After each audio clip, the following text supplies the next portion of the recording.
แข็งแรงต้องปลอดภัยนะคะค่ะมีความสุขกายสุขใจแข็งแรงเลยค่ะอาจารย์ค่ะ ขอให้เป็นสมพรปากนะค่ะกับสวัสดีค่ะค่ะ สวัสดีค่ะค่ะ ตอนนี้เราก็มีความเพียรพยายามในการที่จะทำกุศลกัน กุศลที่เกิดจากการให้ธรรมะเป็นทานกุศลที่เกิดจากการ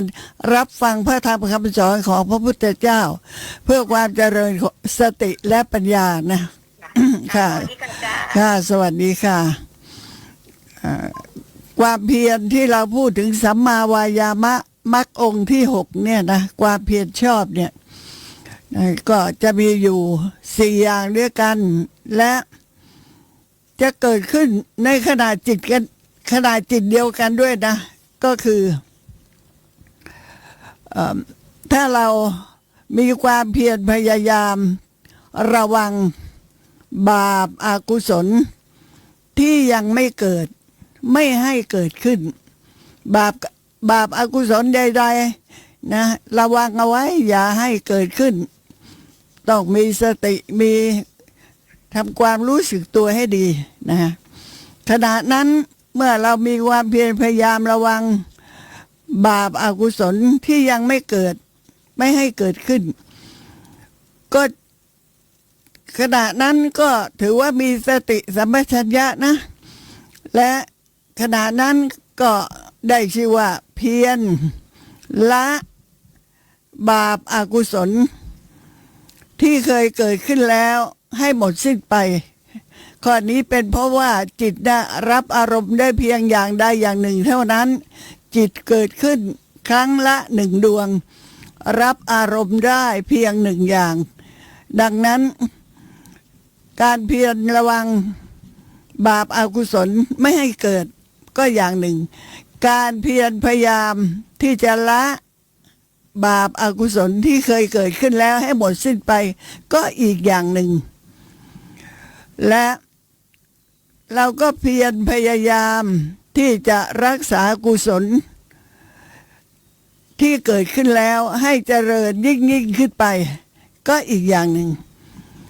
เพียรพยายามที่จะเจริญกุศลที่ยังไม่เกิดให้เกิดขึ้นอย่างนี้ล่ะค่ะถ้าเกิดขึ้น4 อย่างอย่างนี้แหละก็จะเป็นสัมมาวายามะความเพียรชอบที่เป็นโลกุตระนะที่เป็นโลกุตระน่ะได้แก่ความเพียรที่ประกอบกับองค์มรรคนะองค์มรรค8มีพระนิพพานเป็นอารมณ์จุดมุ่งหมายเราก็เป็นอย่างนั้นใช่ไหมในการที่จะพยายามประพฤติปฏิบัติในส่วนที่ดีในส่วนที่ชอบให้เจริญยิ่งขึ้นไปจุดมุ่งหมายก็ขอให้บรรลุมรรคผลนิพพานเถิดขณะที่ถ้าหากแม้ว่าปัญญาเราเจริญมากขึ้นสามารถที่จะพิจารณารูปธรรมนามธรรมที่กำลังปรากฏเกิดขึ้นนั้นน่ะให้ชัดเจนแจ่มแจ้งว่ามีสภาวะลักษณะอย่างใดขณะนั้นถ้าองค์มรรคทั้ง8นั่นเกิดขึ้นพร้อมกันก็แสดงว่าการบรรลุมรรคผลนิพพานก็เกิดขึ้นไม่ว่าจะเป็นโสดาปัตติมรรคหรือสกทาคามิมรรคอนาคามิมรรคอรหัตตมรรคก็จะเป็นลักษณะนี้เช่นเดียวกันนะคะเพราะฉะนั้นความเพียรความพยายามเนี่ยของเรานี่ส่วนใหญ่แล้วมันจะแบบ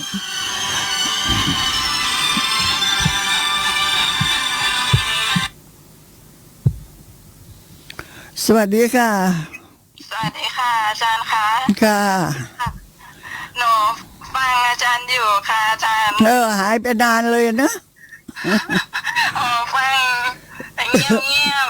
พิจารณาตามหอยมากอาจารย์อาจารย์คะการเพียรระวังบาปอกุศลเนี่ยก็คือบาปอกุศลก็คือที่มาทางตาหูจมูกลิ้นกายใจของเราเนี่ยใช่ไหมคะนั่นแหละขณะที่เราเพียรพยายามเนี่ยแสดงว่าเราต้องมีสติมีสัมปชัญญะต้องมีกุศลเพราะฉะนั้น บาปอกุศลใหม่มันไม่มีทางเกิดขึ้นได้หรอกนะ ค่ะคือหมายถึงว่าถ้ามีสติ ทีนี้ที่ก็คือถ้าพูดถึงก็คือการเจริญวิปัสสนานั่นเองหรือเปล่าคะอาจารย์ นี่แหละเจริญวิปัสสนาละนะเราพูดถึงจุดนี่อริยมรรคเนี่ย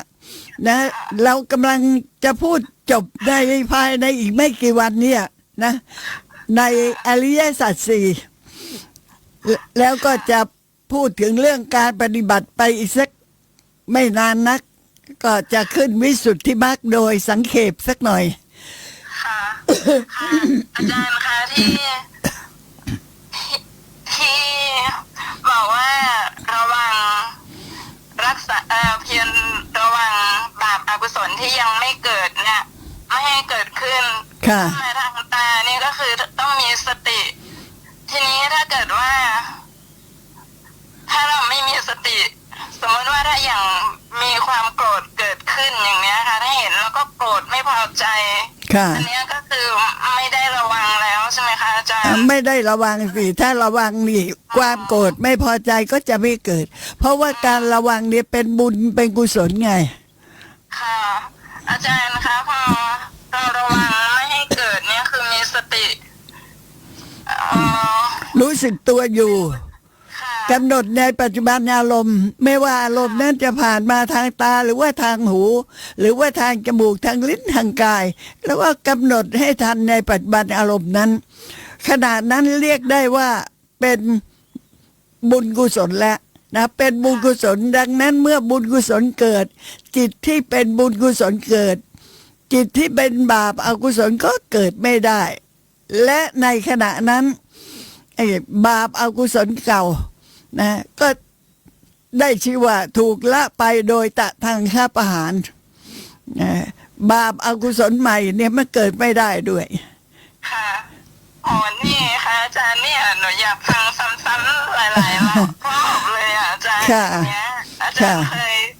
เคยอธิบายหลายครั้งอยู่นะคะ ค่ะ อย่างเนี้ย ค่ะ ไม่เบื่ออย่างนี้แหละค่ะอาจารย์ เราลองดูการปฏิบัติของตัวเราแล้วกันขณะใดที่เรามีสติสัมปชัญญะรู้สึกตัวอยู่ ขณะนั้นน่ะอารมณ์ที่ผ่านเข้ามาทางทวารใดก็แล้วแต่นะถ้าเป็นอารมณ์ที่ไม่ดีนะถ้าเป็นอารมณ์ที่ไม่ดี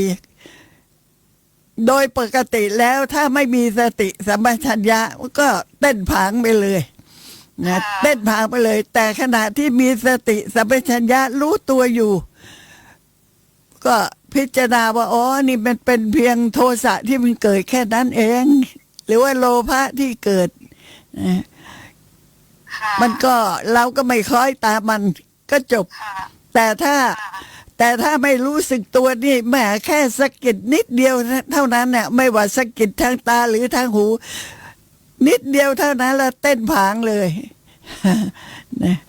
ค่ะ อันนี้บาปอกุศลก็เกิดขึ้นโอ้โห ทันที ค่ะค่ะ แล้วก็บาปอกุศลที่ยังไม่เกิดมันก็เกิดขึ้นไง อ๋อ แต่ที่ยังไม่เกิดก็เกิดขึ้น แล้วบาปอกุศลเก่าเราก็ไม่ได้ละ เพราะเราไม่มีสติสัมปชัญญะมันก็เลยเจริญมากขึ้น อ๋อก็เลยสั่งสมอย่างนี้ไปก็เลยเอา นั่นแหละสั่งสมมากขึ้นเจริญมากขึ้นไอ้สัมมาวายามะความเพียรชอบสี่อย่างเนี่ยให้ทราบว่าถ้าหากมีสติสัมปชัญญะเกิดขึ้น ในขณะจิตใดในที่มีรูปธรรมหรือนามธรรมเป็นอารมณ์ ในขณะจิตนั้นนั่นแหละนะได้กระทำกุศลที่เรียกว่า เตรียมพร้อมที่จะก้าวจากโลกิยะขึ้นสู่โลกุตระนะคะ ค่ะค่ะ อาจารย์ถ้าอย่างเป็นฝ่ายกุศลเนี่ยค่ะ อาจารย์ ถ้าเราเห็นอย่างนี้ค่ะ ค่ะ อาจารย์ ค่ะ ถ้า อย่างเราเห็น อ่า ถ้าเป็นฝ่ายกุศลนี่เราจะพิจารณายังไงคะอาจารย์ สมมุติได้เห็นพระมาก็แล้วกัน ค่ะ เห็นพระท่านเดินมาสักองค์สององค์สามองค์ก็แล้วแต่ ถ้าจิตที่เป็นมหากุศลเกิดนะ ดูสิสติขณะ ขณะนั้นนะมีเรียกว่ามีเหมือนกับมีบริวารห้อมล้อมอยู่เลยนะจิตนั้นน่ะเต็มไปด้วยความปิติความศรัทธาความเลื่อมใสโอ้เห็นพระมานี่มันดีใจ ดีใจโดยที่ไม่ได้เตรียมตัวไว้ล่วงหน้าเลยนะแล้วก็น้อมศีรษะลงยกมือขึ้นพนมก้มศีรษะไหว้ท่านด้วยความเคารพด้วยความศรัทธาเลื่อมใสอย่างเนี้ยโอ้บุญกุศลที่ยังไม่เกิดก็เกิดขึ้นและบุญกุศลเก่าที่เกิดขึ้นแล้วก็เจริญยิ่งขึ้นไปค่ะ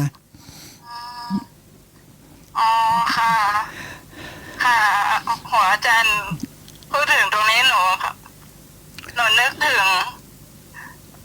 มีอยู่ครั้งหนึ่งค่ะพระภิกษุที่พม่าท่านมาที่หนูทำงานอยู่ค่ะโอ้โหเยอะมากมาเดินเรียงแถวกันหนูนี่โอ้โหยืนพนมมือก้มไหว้เลยแบบอาจารย์พูดอย่างนี้หนูนึกเห็นภาพตรงนั้นเลยอ่ะหนูว่าโอ้โหเป็นบุญของหนูแท้อย่างเงี้ยค่ะอาจารย์แล้วถ้ามองมาที่ใจขณะนั้นน่ะนะถ้ามองมาที่ใจจะรู้ได้เลยว่าจิตใจมันปลื้มไปด้วยความปีติความดีใจใจมันว้าวเบาแล้วมันมีความศรัทธาเลื่อมใสเกิดขึ้นนะหลายอย่างเกิดขึ้นพร้อมกันเลยเพราะมันเป็นมหากุศลไงค่ะอ๋อได้เห็นภาพนะคะความเพียรทั้ง4อย่างนี้เกิดขึ้นพร้อมกันค่ะแต่ถ้าเป็นสัญญารู้มันก็ไม่ได้เกิดอย่างนี้หรือถ้าเป็นวิญญาณรู้มันก็ไม่ได้เกิดอย่างนี้ต้องเป็นปัญญารู้ค่ะถึงเกิดอย่างนี้เกิด4อย่างทีเดียวกันเลยค่ะโอ้ฟังแล้วแบบอาจารย์ทราบซึ้งใจมากเลยอะค่ะใช่สัมมาวายามะเนี่ยเอาเป็นว่ามรรคมีองค์8เนี่ยถ้าพิจารณาให้ดีค่อยๆพิจารณาไปแล้วน้อมเข้ามาในเวลาที่เรากำหนดรูปธรรมนามธรรมมีสติสัมปชัญญะลองพิจารณาทีละข้อจะเห็นชัดเลยว่าขณะจิตน่ะเป็นอย่างนี้เป็นอย่างนั้นและเหมือนกันเลยขณะจิตใดเนี่ยถ้ามีบาปอกุศลเกิดอ่ะมันร้อนมันคับแค้นไปหมดเลยอ่ะนะจิตใจมันร้อนมันทุรนทุรายมันคับแค้นไปหมดเลยอึดอัดไปหมดแต่ถ้าจิตที่เป็นบุญกุศลมันจะมีความผ่องใสมีความเบาอะไรเงี้ยดูที่ใจเราอ่ะเราจะรู้ได้ค่ะอาจารย์แล้วที่วันก่อนนะคะอาจารย์พูดถึงพระเขมมาใช่ไหมคะการบรรลุธรรมของพระเขมมาเนี่ยค่ะพระเขมาเถรีเนี่ยค่ะอาจารย์นานแล้วได้พูดถึงพระเขมาเป็นเอตทัคคะในด้านผู้มีปัญญามากเป็นมเหสีของพระเจ้าพิมพิสารนะอายุ18 ปีเท่านั้นนะเดี๋ยวไม่ใช่ค่ะอาจารย์หนูน่าจะจำชื่อผิดที่บอกว่าแก่แล้วมาบวชตอนแก่เนี่ยค่ะอาจารย์พระโสนาเถรีค่ะอ๋อค่ะคือฟังอาจารย์เล่าแล้วถึงตอนที่แบบพอท่านจะบรรลุเป็นพระอรหันต์เนี่ยแต่ละท่านน่ะที่จะบรรลุเป็นพระอรหันต์ไม่ว่าองค์ไหนรูปไหนท่านไหนเนี่ยค่ะอาจารย์โอ้โหทำไมแบบอยากฟังซ้ำแบบโอ้สาธุค่ะ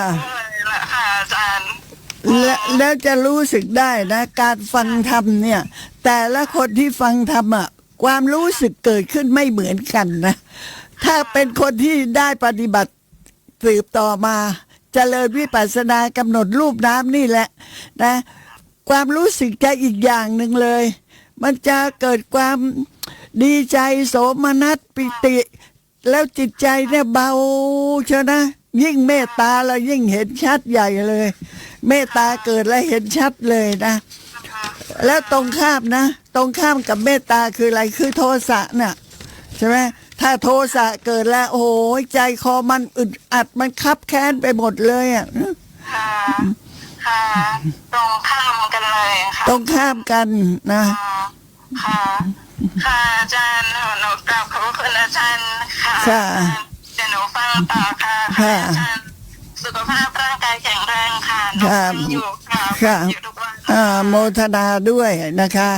เนี่ยเรากำลังพูดถึงพระโสนโกลิวิสะที่มีความเพียรมากอ่ะโอ้ท่านเพียรพยายามในการประพฤติปฏิบัติเสียจนเอ่อเลือดเนื้อนี่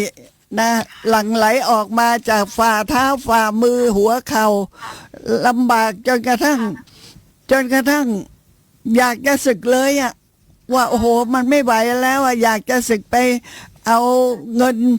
ที่มีอยู่มากมายมาทำบุญทำกุศลเถอะเพราะไม่สามารถที่จะปฏิบัติได้ด้วยเหตุที่ว่า ลองคิดดูนะคนเราเนี่ยนะ คนที่ฝ่ามือหนา เพราะว่าจับจอบจับเสียมจับมีดอะไรดำนาอะไรต่ออะไรทำสวนอะไรอยู่ประจำเนี่ย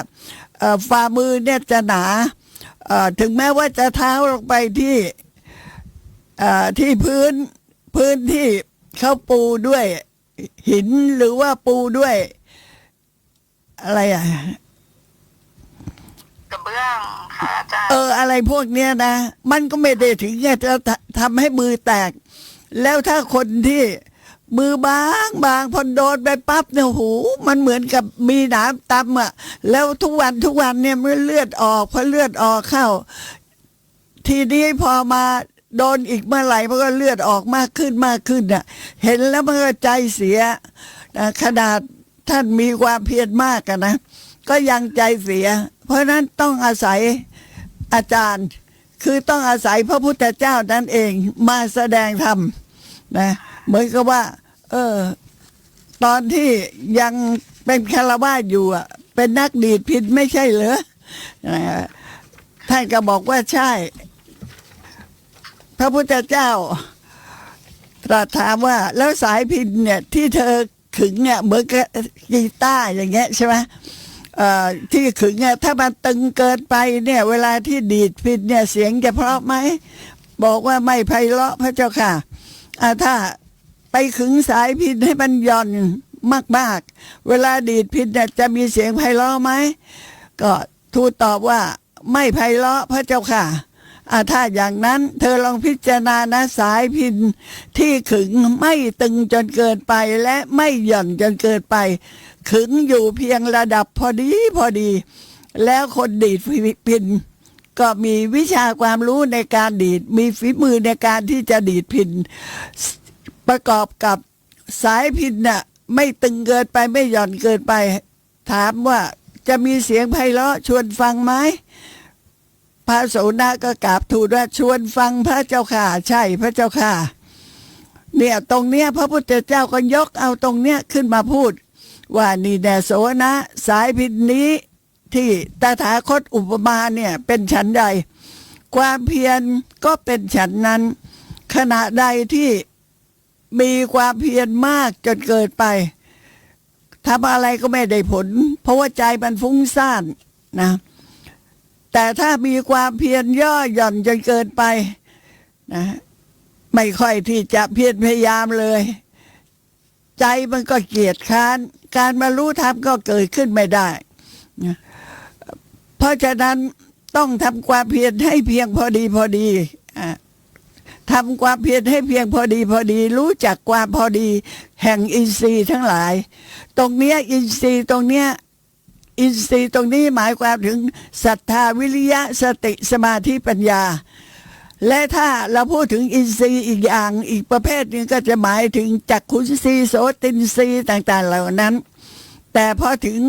ธรรมะในบทเนี้ย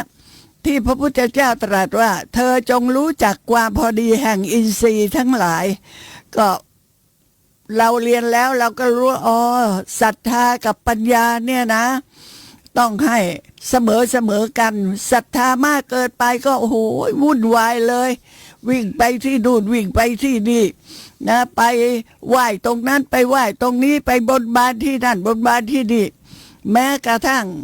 ตามเสาบ้านตามอะไรก็ไปจุดธูปไปเอา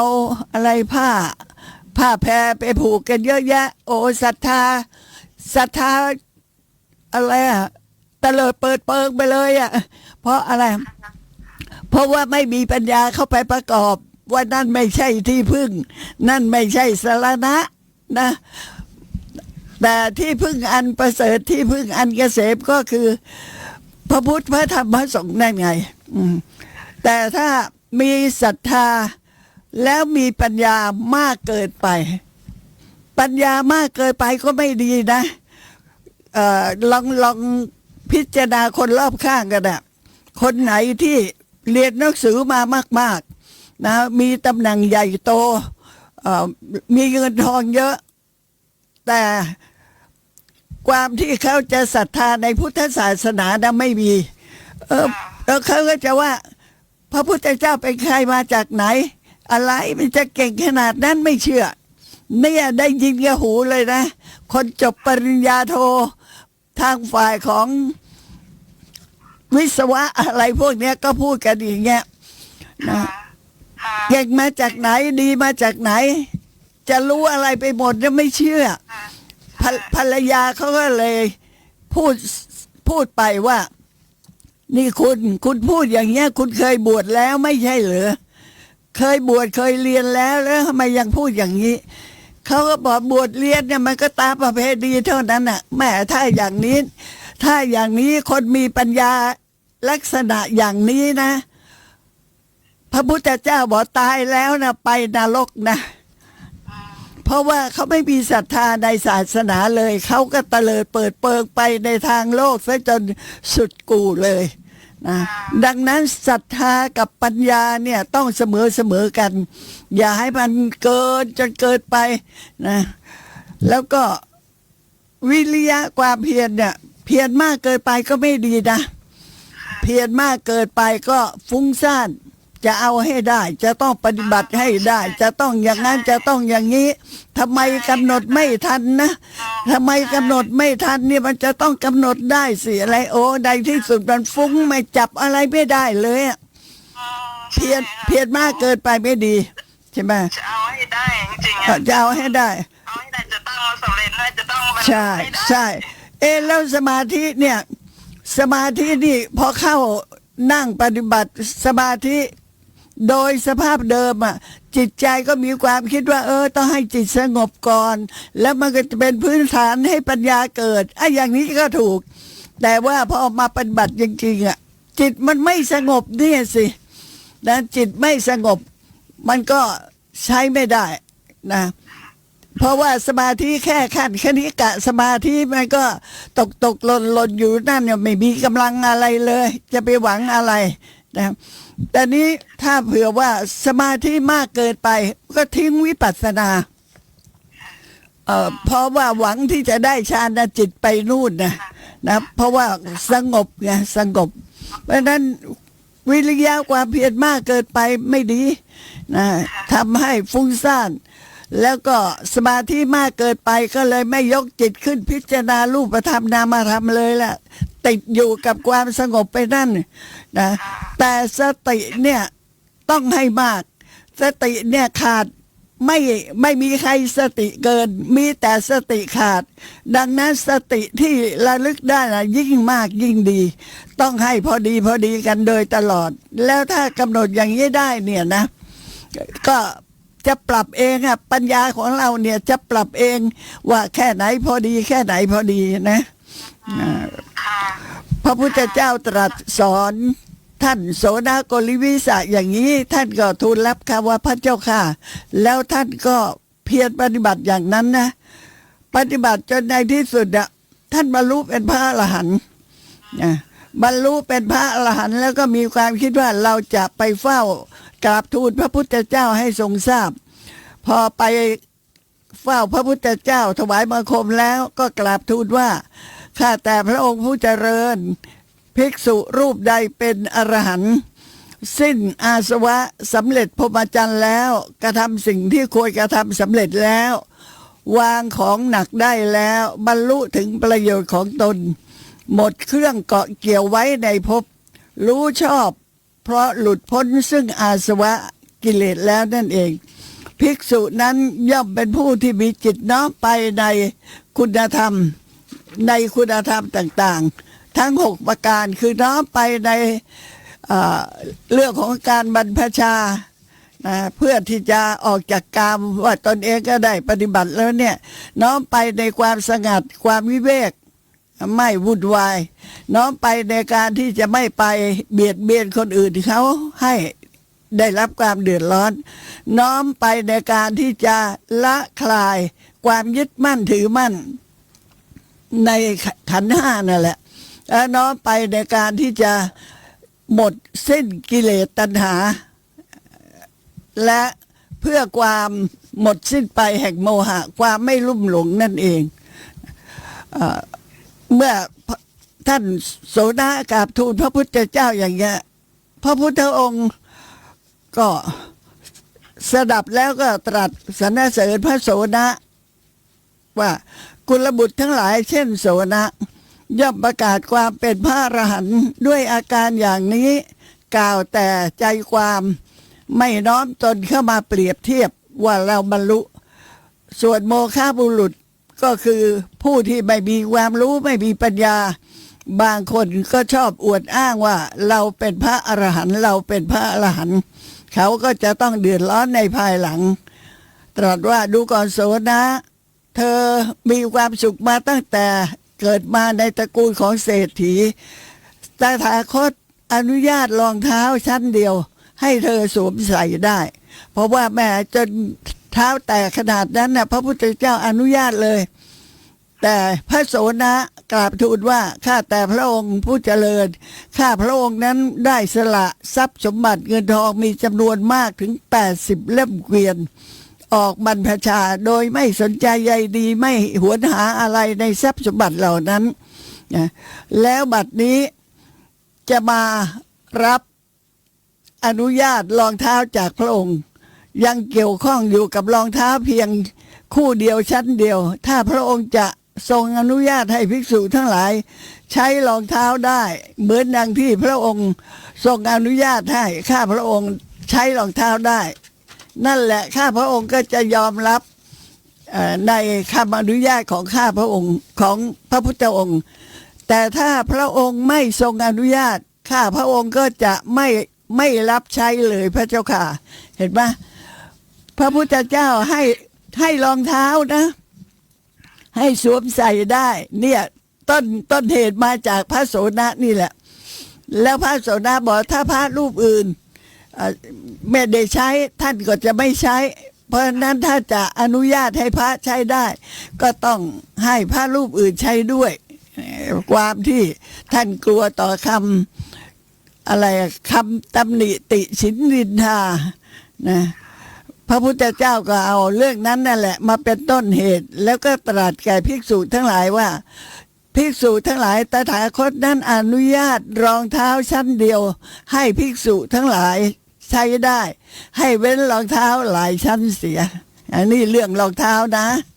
ค่ะโอ้ท่านก็พูดถึงเผื่อภิกษุรูปอื่นที่จะใช่มาสืบต่อมาใช่โอ้ทอดทิ้งทรัพย์สมบัติตั้งมากมายมาเพื่อปฏิบัติธรรมแล้วทำไมจะมางกเอารองเท้าคู่เดียวนะถ้าพระองค์จะทรงอนุญาตก็ต้องอนุญาตคนอื่นด้วยอย่างนั้นอาจารย์คะคือดูแล้วคือท่านที่จะบรรลุธรรมบรรลุเป็นพระอรหันต์หรือบรรลุเป็นพระโสดาบันขึ้นมาเนี่ยค่ะอาจารย์คือขนาดเกิดในตระกูลเศรษฐียังละทิ้งสมบัติทุกอย่างได้ใช่ชาตินี้เนี่ยท่านจะบรรลุผู้ที่จะบรรลุเป็นพระอรหันต์นี้สามารถสละได้เลยค่ะอาจารย์ค่ะก็ท่านสั่งสมมาตั้งในอดีตชาติเรื่องนี้จะเล่าให้ฟังว่าทำไมพระโสดาถึงบรรลุได้ว่าชาติก่อนท่านเป็นใครมาจากไหนทำอะไรไว้นะเพราะว่าท่านเนี่ยเป็นเอตทัคคะเป็นผู้ที่เลิศที่สุดทางฝ่ายภิกษุสงฆ์ทางด้านผู้มีความเพียรเราพูดถึงสัมมาวายามะความเพียรชอบก็เลยยกเรื่องนี้ขึ้นมาแสดงนะอาจารย์กราบขอบพระคุณอาจารย์ค่ะค่ะกราบสวัสดีค่ะค่ะสวัสดีค่ะนะเพื่อที่จะได้รู้ว่าทำบุญอะไรไว้อะทำไมถึง พระพุทธเจ้าทรงอนุญาตเป็นกรณีพิเศษมาเสด็จมาโปรดเขาทำบุญไว้แล้วอย่างดีเผื่อเราจะทำบ้างในชาตินี้มันก็ไม่สายจนเกินไปนะจะเล่าถึงประวัติในอดีตชาติของท่านโสนโกลิวิสะในอดีตชาตินู้นนะว่าการบรรลุเป็นพระอรหันต์ในชาติเนี้ยชาติก่อนๆน่ะต้องกระทำบุญกุศลไว้มากมายทีเดียวและเมื่อมาเกิดในชาตินี้ต้องเกิดพร้อมด้วยปัญญาอีกด้วยอาศัยบุญเก่าของตัวเองที่ได้ทำไว้แล้วนั่นแหละทุกคนเลยค่ะถ้าชาตินี้ได้บรรลุเป็นพระโสดาบันหรือว่าจนเป็นพระอรหันต์เนี่ยก็แสดงว่าบุญเก่าในอดีตชาตินะที่เกิดพร้อมกับปฏิสนธิจิตไงเป็นไตรเหตุนะโลภะความไม่โลภโทสะความไม่โกรธโมหะความไม่หลงแล้วมาพอได้บวชได้ประพฤติปฏิบัติธรรมอย่างเนี้ยได้บรรลุทางนั้นเลยค่ะได้บรรลุทางนั้นเลยจะเล่าถึงเรื่องว่าท่านได้ทำบุญกุศลไว้ในสำนักพระพุทธเจ้าในชาติปางก่อนเนี่ยในสมัยนั้นเนี่ยพระอโนมัทสีอรหันตสัมมาสัมพุทธเจ้าในกาลสมัยนั้นนะพระโสดานี่แหละเกิดมาเป็นมหาเศรษฐีผู้ที่มีความศรัทธาเลื่อมใสในพุทธศาสนา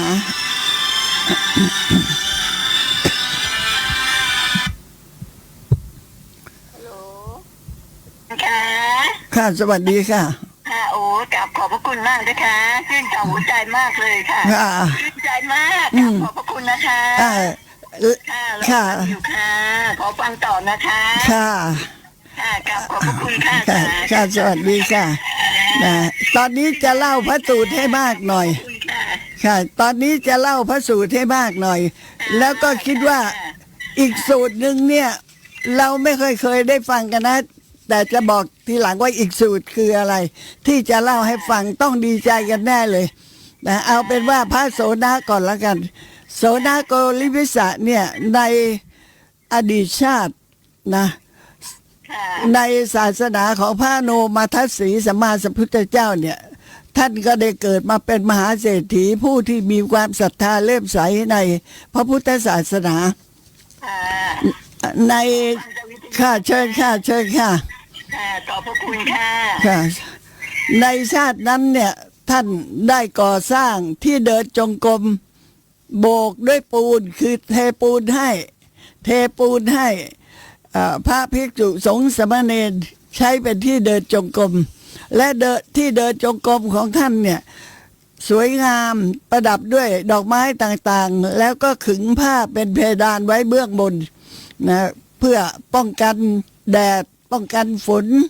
ในเวลาที่เดินจงกรมถวายแด่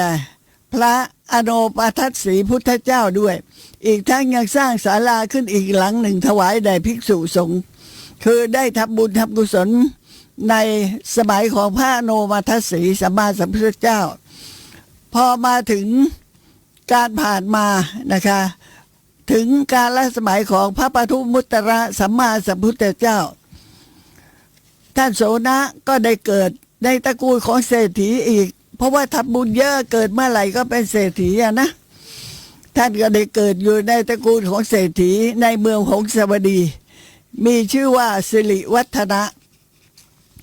พอเจริญเป็นหนุ่มวันหนึ่งก็ได้ไปฟังธรรมในพระวิหารพอจบพระธรรมเทศนาพระพุทธเจ้าปทุมุตตระก็ทรงประกาศแต่งตั้งพระเถระรูปหนึ่งไว้ในตำแหน่งเอตทัคคะคือผู้ที่เลิศกว่าภิกษุผู้เป็นสาวกทั้งหลายทางฝ่ายผู้ที่มีความเพียรมากเศรษฐีสิริวัฒนะนี่ได้ยินแล้วเห็นแล้วก็มีความคิดว่าโอ้เราก็ควรจะได้เป็นเช่นกับพระเถระรูปนี้บ้างในอนาคตการนะหรือว่าในชาติหน้าเพราะว่าแม้พระพุทธเจ้าทรงประกาศแต่งตั้งพระเถระรูปนี้ไว้เนี่ยได้ตำแหน่งเอตัทคะผู้ที่เลิศกว่าภิกษุทั้งหลายผู้ที่ มีความเพียรประพฤติปฏิบัติจนบรรลุเป็นพระอรหันต์ท่านก็อยากจะได้แหละตอนนั้นก็ด้วยจิตที่เป็นโลภะแต่โลภะของท่านนั้นไม่ใช่โลภะที่จะทำให้คนอื่นเดือดร้อนเพราะท่านปรารถนาที่จะได้ตำแหน่งนั้นแต่ก็ต้องเป็นชาติต่อไปจะนานอีกสักเท่าไหร่เนี่ยก็ไม่รู้ละเพราะว่าบางทีจะนานอีกเป็นพันชาติหมื่นชาติแสนชาติก็ได้เมื่อคิดอย่างนี้แล้วพระโสดาในครั้งนั้นน่ะที่เป็นสิริวัฒนาเศรษฐีเมื่อคิดอย่างนั้นแล้วสิริวัฒนะก็เข้าไปกราบทูลอาราธนาพระปทุมุตระสัมมาสัมพุทธเจ้าพร้อมกับภิกษุทั้งหลายทูลนิมนต์เรียกว่าพเดียงสงฆ์เพื่อไปฉันภัตตาหารที่บ้านของตนในวันพรุ่งนี้พระผู้มีพระภาคเจ้าก็ทรงรับนิมนต์ด้วยอาการดุษฎีภาพหมายความว่าเวลาพระพุทธเจ้าจะตกลงรับนิมนต์ของใครน่ะพระพุทธเจ้าจะไม่พูดนะจะนิ่งนั่นแหละเป็นอันรู้กันเลยว่าพระพุทธองค์นั้นรับนิมนต์แล้วนะก็บอกว่าทรงรับนิมนต์ด้วยพระการดุษฎีภาพการถวายพระทหารในครั้งนั้นน่ะสิริวัฒนาเศรษฐีถวายอาหารแก่ภิกษุสงฆ์สามเณรอันมีพระพุทธเจ้าเป็นประมุขอยู่ติดต่อกันถึง7 วันในวันที่7หลังจากถวายพระทหารและภิกษุก็ฉันพระทหารเรียบร้อยแล้วสิริวัฒนะเศรษฐีก็เข้าเฝ้าพระพุทธองค์ตั้งความปรารถนาในที่เฉพาะพระพักตร์ของพระพุทธเจ้าขอให้ได้รับตำแหน่งอันเลิศเช่นพระเถระรูปนั้นที่พระพุทธองค์ทรงสถาปนาให้เป็นเอตทัคคะผู้เลิศกว่าภิกษุสงฆ์ทั้งหลายทั้งฝ่ายผู้มีความเพียรขอให้ได้รับตำแหน่งอันเลิศเช่นพระเถระรูปนั้นในอนาคตการนู้นเถิดในครั้งนั้นพระปทุมุตระสัมมาสัมพุทธเจ้าทรงพิจารณาว่าความปรารถนาของเศรษฐีนี้จะสำเร็จไหมพิจารณาแล้วก็เห็นว่าในอนาคตการนั้นความปรารถนาของเธอจะสำเร็จสมดังความตั้งใจนะจึงได้ทรงพยากรณ์ว่าดูก่อนเศรษฐีความปรารถนาของเธอนั้นจะสำเร็จในอนาคตการโน้นแล้วพระพุทธองค์ก็เสด็จกลับไปนะสิริวัฒนาเศรษฐีเนี่ยดีใจมากเลยแค่พระพุทธเจ้าตรัสอย่างนี้เท่านั้นโอ้มันเหมือนกับว่าจะได้บรรลุเหมือนกับพระเถระรูปนั้นในขณะนั้นเลยดีใจจนว่าความปิติความโสมนัสท่านใช้คำว่าดูเหมือนว่าความปรารถนานั้นจะสำเร็จในวันพรุ่งนะความศรัทธาเลื่อมใสของสิริวัฒนาเศรษฐีก็ทวีคูณยิ่งขึ้นแล้วก็ตั้งใจทำบุญทำกุศลต่อมาจนตลอดชีวิตนะพอพ้นจากความเป็นมนุษย์แล้วก็ไปสวยความสุขอยู่ในเทวโลกบ้างวนเวียนอยู่ในมนุษย์สมบัติสวรรค์สมบัติอยู่ตลอดชั่วแสนกับนะสิริวัฒนาเศรษฐีผู้นี้แหละก็ได้มาเกิดเป็นกุลบุตรในเมืองพาราณสีนี่เป็นพระพุทธเจ้าองค์ที่3แล้วนะเป็นพระพุทธเจ้าองค์ที่2สิริวัฒนะพร้อมด้วยสหายก็พากันไปเล่นน้ำในแม่น้ำคงคาในครั้งนั้นนะก็ไปพบกับพระปัจเจกพุทธเจ้ารูปหนึ่งซึ่งท่านก็ห่มจีวรเก่าค่ำคร่าพระปัจเจกพุทธเจ้ากำลังเที่ยวหาทอดไม้และเถาวัลย์ที่น้ำพัดพามาติดตามริมตลิ่งริมฝั่งแม่น้ำคงคาสิริวัฒนะเมื่อเห็นพระดำมองนะ เมื่อพบท่อนไม้ท่านก็เขี่ยขึ้นมา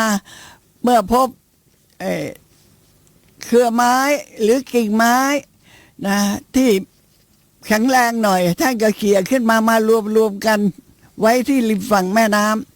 ำสิริวัฒนะพร้อมด้วยพวกที่ไปเล่นน้ำกันนั่นแหละเข้าไปกราบเข้าไปกระทำการเคารพแล้วก็ถามท่านว่าข้าแต่พระผู้เป็นเจ้าจะกระทำสิ่งใดหรือขอรับพระปัจเจกพุทธเจ้านะคะข้าแต่พระผู้เป็นเจ้าจะกระทำสิ่งใดหรือขอรับพระปัจเจกพุทธเจ้าตอบว่าเวลานี้เป็นเวลาที่จวนจะเข้าพรรษาแล้วบรรพชิตทั้งหลายก็จะหาสถานที่เข้าอยู่จำพรรษาส่วนตถาคตน่ะไม่ใช่ตถาคตส่วนอาตมานั่นน่ะก็จะกระทำที่พักอาศัยเพื่ออยู่จำพรรษาเช่นเดียวกันสิริวัฒนะนี่ชาตินี้นี่ไม่ใช่ได้พบกับพระปัจเจกพุทธเจ้านะชาตินี้ต้องเป็นชาติที่3นะ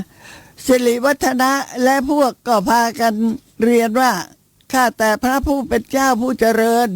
ถ้าเช่นนั้นขอพระผู้เป็นเจ้าจงรออยู่ที่นี่พวกข้าพเจ้าจะมาช่วยกัน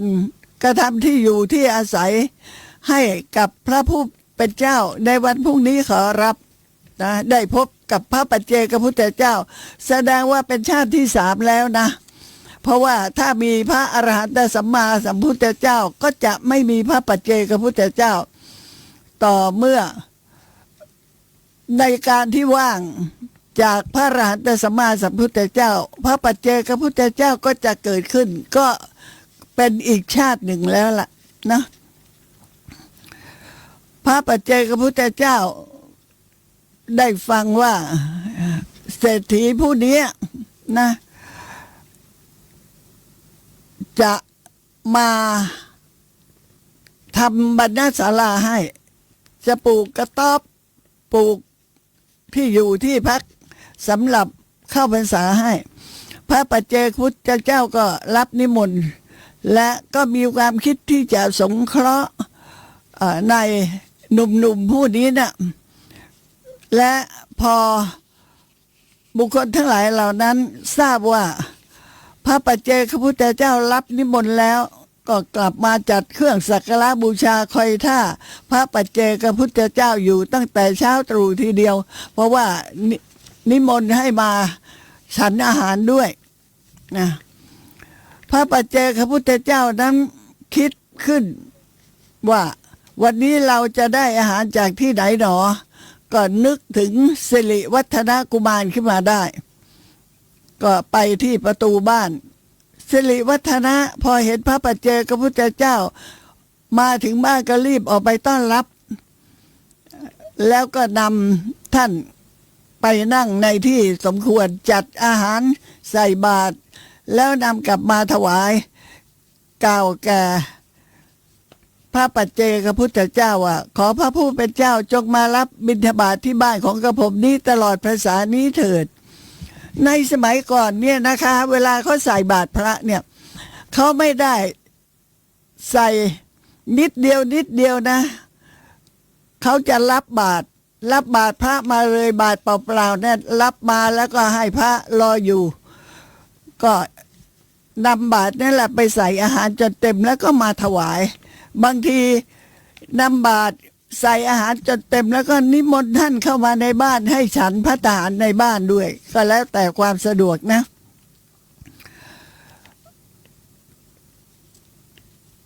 ลูกเศรษฐีเนี่ยกล่าวนิมนต์ว่าขอพระผู้เป็นเจ้าเนี่ยจงมารับบิณฑบาตที่บ้านของกระผมนี้ตลอดพรรษานี้เถิดเมื่อพระปัจเจกพุทธเจ้าฉันพระทหารแล้วสิริวัฒนกุมารนั่นน่ะก็พากันไปสร้างที่พักที่อาศัยที่จงกรมและที่พักกลางวันที่พักกลางคืนถวายแก่พระปัจเจกพุทธเจ้า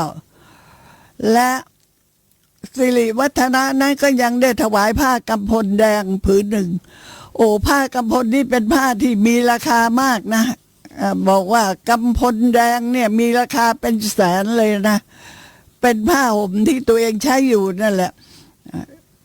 แต่ว่าได้นำมาถวายแก่พระปัจเจกพุทธเจ้าเป็นผ้าปูพื้นในเวลาจะนิมนต์ท่านขึ้นมาสู่ศาลามานั่งที่ศาลามีความคิดว่าอย่าให้เท้าของท่านน่ะเปื้อนดินเลยขออย่าให้ดินมาถูกที่เท้าของท่านเปื้อนศาลานี้เลยและเมื่อได้เห็นรูปร่างกายของพระปัจเจกพุทธเจ้าเวลาที่นั่งอยู่ที่นั้นหรือว่ายืนอยู่ที่นั้นแล้วสีของร่างกายพระพุทธเจ้าเข้ากับสีของผ้ากำพลว่าผ้ากำพลเนี่ยปกติเป็นผ้าที่ดีที่สุดแล้วว่าอย่างนั้นนะแม้กาลสมัยที่ของพระพุทธเจ้าของเราพระองค์นี้ก็เช่นเดียวกันว่าผ้ากำพลนี้เป็นผ้าที่ดีที่สุดแพงที่สุดหน้าหนาวเวลาห่มเวลาใช้แล้วก็อุ่นหน้าร้อนเวลานำมาห่มมาใช้ก็เย็นนอนสบายสัมผัสดีเมื่อเห็นว่าพระปัจเจกพุทธเจ้านั้นเวลาที่ห่มผ้ากำพล